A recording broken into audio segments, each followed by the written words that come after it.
Albert Einstein once said, everybody's a genius, but if you judge a fish by its ability to climb a tree, it will live its whole life believing that it is stupid. Ladies and gentlemen of the jury, today on trial we have modern day schooling. Glad you could come. Not only does he make fish climb trees, but also makes them climb down and do a 10-mile run. Tell me, school, are you proud of the things you've done? Turning millions of people into robots, do you find that fun? Do you realize how many kids relate to that fish?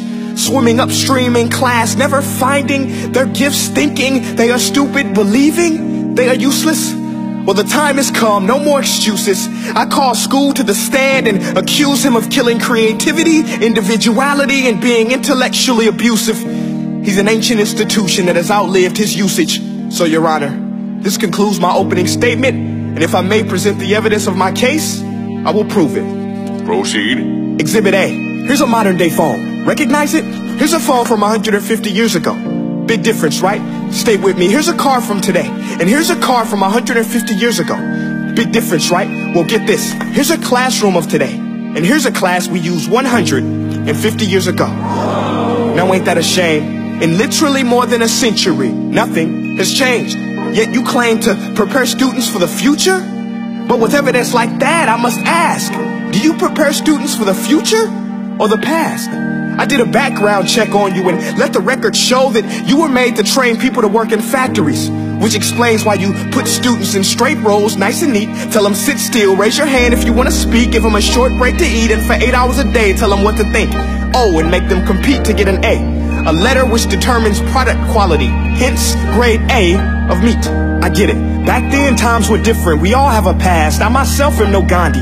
But today, we don't need to make robot zombies. The world has progressed. And now we need people who think creatively, innovatively, critically, independently, with the ability to connect. See, every scientist will tell you that no two brains are the same. And every parent with 2 or more children will confirm that claim.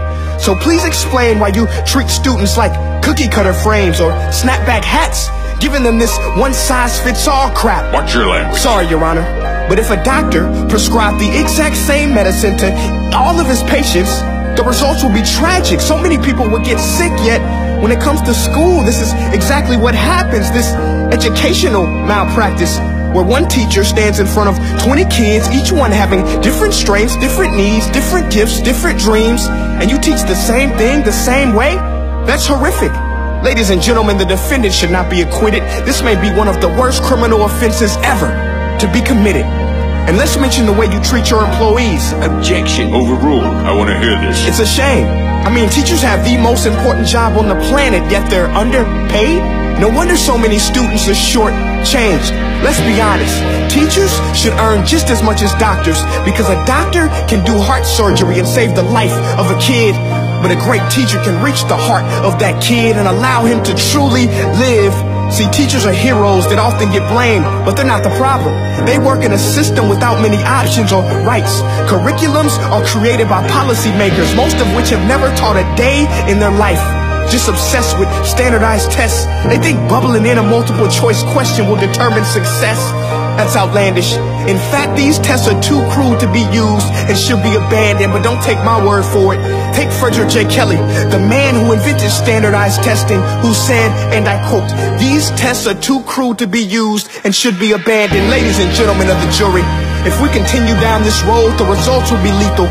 I don't have much faith in school, but I do have faith in people. And if we can customize healthcare, cars, and Facebook pages, then it is our duty to do the same for education, to upgrade and change and do away with school spirit, because that's useless. Unless we're working to bring the spirit out of each and every student, that should be our task. No more Common Core. Instead, let's reach the core of every heart in every class. Sure, math is important, but no more than art or dance. Let's give every gift an equal chance. I know this sounds like a dream, but countries like Finland are doing impressive things. They have shorter school days. Teachers make a decent wage. Homework is non-existent, and they focus on collaboration instead of competition. But here's the kicker, boys and girls. Their educational system outperforms every other country in the world. Other places like Singapore are succeeding rapidly. Schools like Montessori, programs like Khan Academy. There is no single solution, but let's get moving. Because while students may be 20% of our population, they are 100% of our future. So let's attend to their dreams, and there's no telling what we can achieve. This is a world in which I believe, a world where fish are no longer forced to climb trees. I rest my case.